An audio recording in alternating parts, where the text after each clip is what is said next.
Hello, and welcome back to all you juicy ear hustlers to another bi-weekly episode of the Corporate Chronicles, the company you keep. Okay, so before we get into this story, let's go ahead and take care of some of the formalities, shall we? And please don't forget to hit the like button as well as the subscribe button so you'll only be a notification away from the next episode. Now, just a reminder that this podcast was designed for pure entertainment purposes only and is overly dramatized and somewhat embellished to protect all innocent parties involved, if they are any. These stories may or may not derive from real events that could have occurred to either myself, family, or friends. These episodes could hit home for a lot of people as we've all had to endure some type of dilemma, slandered, awkward moments, and even unwanted advances from people you'd least expect within the corporate world.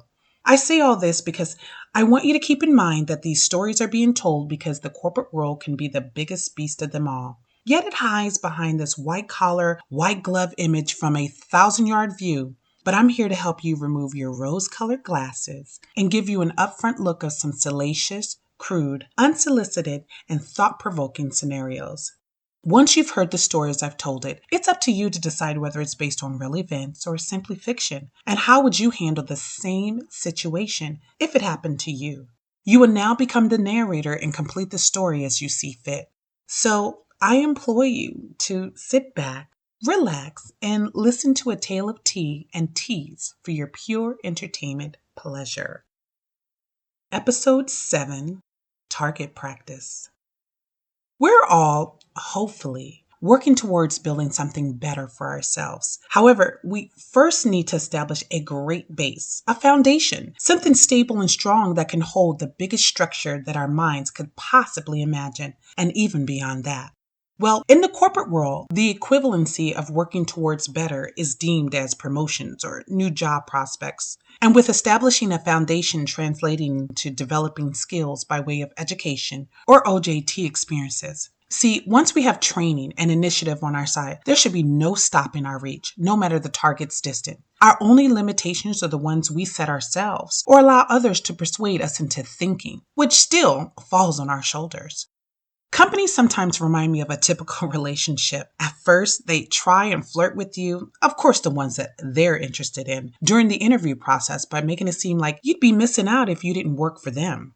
Then there's the wooing process, or as they call it nowadays, love bombing, that's established during the first 90-day probation period. This is where you're getting to know your boss and your coworkers, and everyone seems so accommodating and willing to show you the ropes. You know, much like the way a new man would treat you during the first 3 months of courtship. He's loving, on time for dates. There are dates. And he's showing you his representative side. Oh, we love that side. And that's what makes us fall for him. Then, once you've been all sucked in, and the day after the probation period has ended, and I mean not a minute after 129,600 minutes, does the soft music stop playing, the birds chirping has mutated into gongs, the mood lighting turned into a spotlight right on your forehead, and the playful boss you once jokingly called Michael Scott has now transferred into Mr. Burns from The Simpsons. What the hell? It never fails, and I've fallen for these shenanigans every time, hoping that one day I will find that company that is upfront and honest with their minutia so that I can go into the bullshit on my own terms. And trust, there would be terms. This way, we're both in a win-win situation and can remove unnecessary fluff and get down to business. However, much like some men, businesses will continue the facade and masquerade their truth, as I truly believe they feel displaying anything real would deter anyone to apply, and therefore would never have any prospects to entertain. Within corporations, I tend to use opportunities as stepping stones towards greater goals, and each milestone achieved as a showcase building block on the road to exponential success. Once presented with a chance, that's my moment to prove that 1, I know what I'm doing, 2, that I can get the task done and correctly, and 3, that I'm the best person to be selected for this task. See, I think number 3 is the most important of them because as we navigate through work and especially life, we want the people around us to look to us as reliable, as accountable, people they trust without hesitation or second guessing, who know will get the job done. That's where I shine.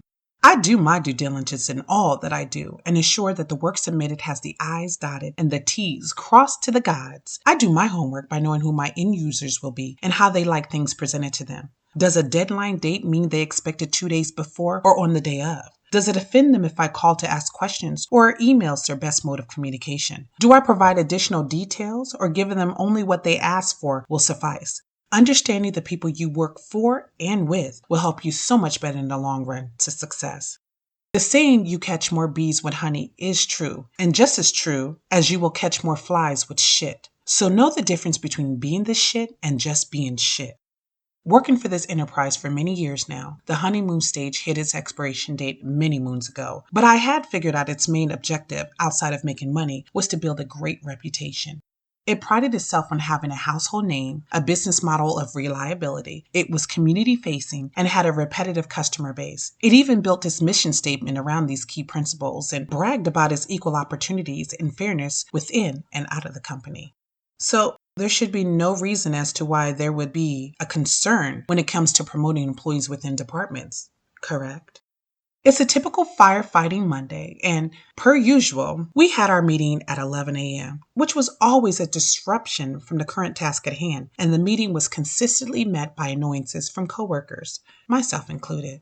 Multi-listening to my boss speak and to my thoughts of corrective actions to my current burning obstacle, she says something important that caught my attention. There's a new position that was posted, and they're looking for a project manager. This person will handle the many objectives that are slipping through the cracks and will help keep projects on task. I immediately abandoned my current thoughts to focus on this new realization that this position would be great for me, that I already in some form performed this exact title with my own workload, and that I knew I could do this job, and well, might I add. I knew how my department was ran and worked with adjoining departments as well, so no introductions needed there.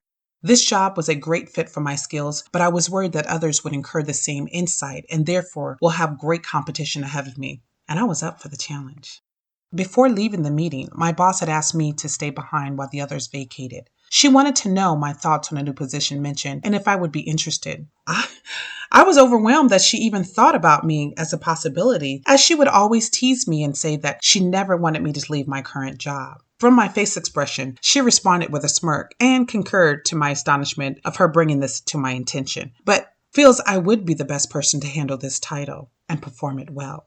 I did reciprocate my interest, and she further advised that she has to post externally as well, but feels I would have a leg up in the interview process. I left that meeting eager and ready for the competition. The next couple of days, I updated my resume and took the time to write up 3 full pages of ideas on how I would manage the position, keep track of current and new projects, and what goal expectations I wanted for this position. I even ran my ideas past my boss to ensure I was leading in the right direction with my thinking, and she more than assured me that my ideas were fresh and will probably be the first interviewee to present in this way. She was overconfident in my approach and advised that in the next couple of days is when they were to conduct the interviews. To my surprise, only 2 coworkers even wanted to apply for this job, as others felt the duties would be more work than their current jobs, and the increase in pay wasn't enticing enough to make the leap. This didn't affect my interest in the slightest, and I kept my focus on reviewing my notes in anticipation to be summoned back into the interview room. From what I was told, there were to be 2 separate interviews that were to be conducted this day. The first was a panel interview that consisted of my manager and 3 others that were among her peers, while the second was an interview with the director, if you made it past the first cut. As I entered the room, a slight weirdness covered me, as I knew all the managers sitting before me and would need to switch from comfortability to extreme professionalism, if I wanted to stay in character. They immediately fired hard-hitting questions and inquired of my capabilities in regards to this role, and this interrogation went on for an hour. But being no stranger to hard questions, I returned a response or resolution to everything they threw at me. I was on a roll, and they could see it. Before concluding the interview, they allowed me time to list out my ideas for this role, and the smiles on their faces made me know I was on to something.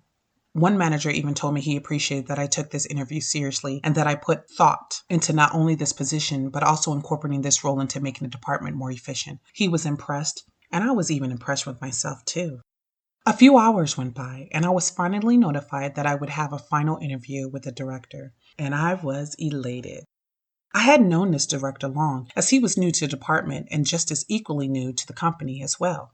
I had spoken to him only once in the past 3 months of his arrival, as he came in headstrong and dove right into back-to-back meetings with the department heads. He made very little contact with his subordinates, let alone his subordinates, so I hadn't had time to really get to know his character.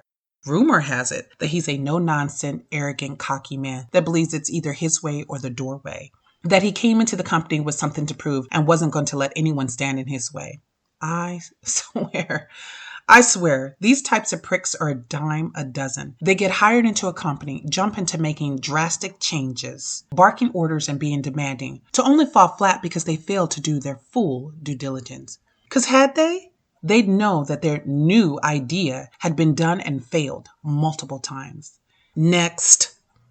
I wasn't going to let his perceived personality get the best of me, and even felt that not knowing each other would be actually beneficial, as it's a clean slate for information to be shared, and he'd get to know what type of talent he has on his team.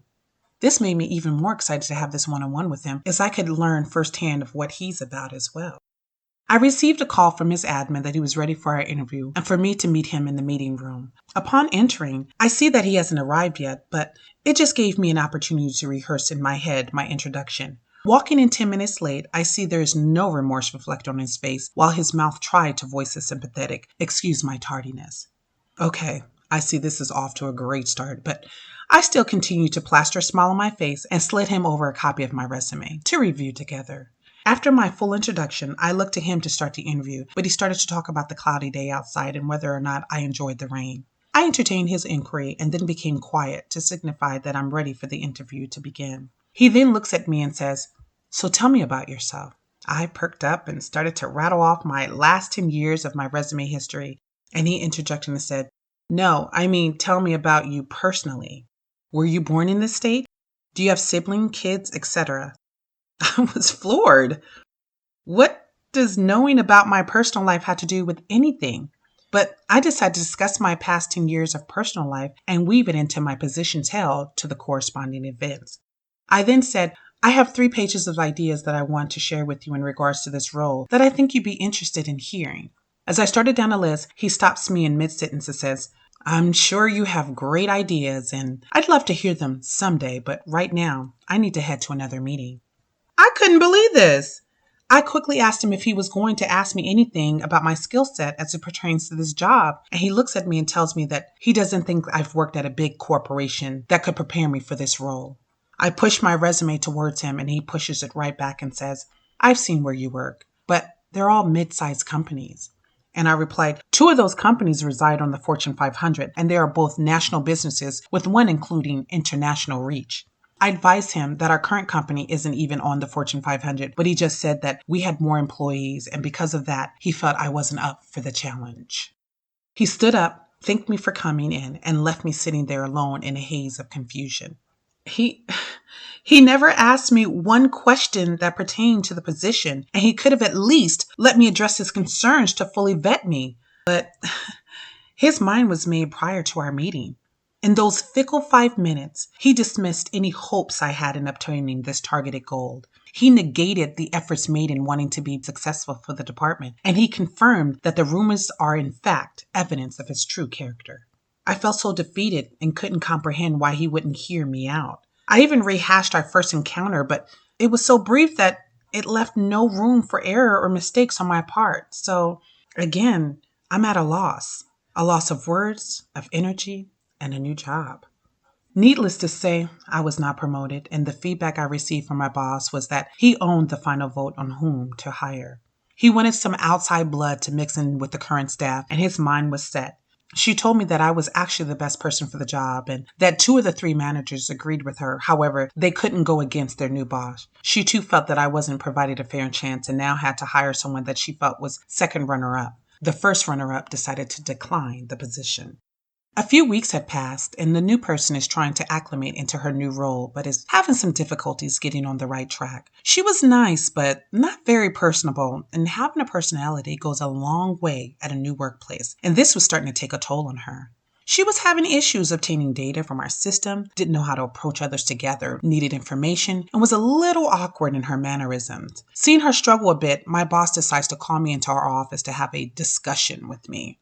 She starts to tell me that I'm such a loving and personable person, and I immediately knew she was stroking my ego with an agenda, but I let her carry on. She then continues that she appreciates that I'm a team player and admires the way I assist my coworkers whenever they are in need, which then triggers my eye rolling and head shaking in unison. She finally gets to the point and asks me if I would be so kind as to show the new girl the ropes, introduce her to the key people, and let her feed off my energy, so she can see how it should be done. I sat there in silence and really thought about what my boss was asking of me. She wants me to train the person who just took the job I wanted? But remember, I'm not qualified enough to have the position, but good enough to train on such a job? This makes absolutely no sense. Then she quickly says, I have one more favor to ask of you. You know your list of ideas that you came up with for the interview? Would you be able to share those ideas with her as well? They are very good ideas that shouldn't go to waste, and it would really show her what I need from her in this role. My head exploded in anger and disbelief. Not only do you want me to bring her up to speed, you want me to let her take credit for my ideas and implement them as her own? I felt like a computer stuck in reboot mode. I could not compute. This was way too much for me to process in this moment. Yet, as I'm looking up at my boss's face, I see that she's waiting for an immediate response. See, from her perspective, I came up with these ideas to improve the department, and even if I didn't get the job, I should still want to help out for the greater good. Don't get me wrong, she knew and understood the irony of the situation, but she was being a little selfish in wanting her new girl to flourish, even at my own expense. And growing tired of my silence, she clears her throat and asks me, Are you willing to help me help her out? I just stared at her without a thought to hold on to and exhaled. So, now that you've heard the story as I've laid it out to you, that just leaves me with one burning question for you. What would you do in this scenario if you were in my work boots? Until next time, stay diligent.